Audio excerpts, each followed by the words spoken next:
Welcome to Guide Guru. We hope this video helps.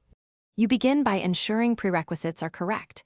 Install ODP, NET, and add Oracle. Manage data access via NuGet so you can reference Oracle types.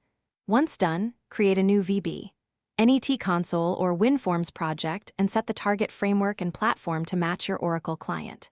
Next, gather connection parameters: host, port 1521, service name or SID, username, and password, and keep them ready. You do this now to avoid interrupts when writing the connection code in the next step. Now you write the connection code. Import Oracle. Manage data access.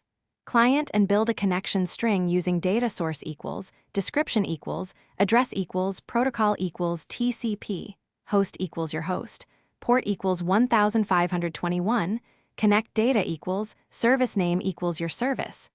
Use a using block for Oracle connection so resources auto-dispose. Call open, and then create an Oracle command to run a simple select one query to validate.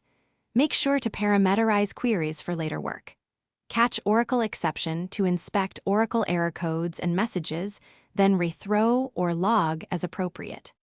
Finish by implementing CRUD logic with parameterized Oracle command, and wrap multi-statement work in transactions using begin transaction, commit, and rollback. Once done, move credentials out of code into encrypted config or environment variables to secure access. Run comprehensive tests against your schema and indexes.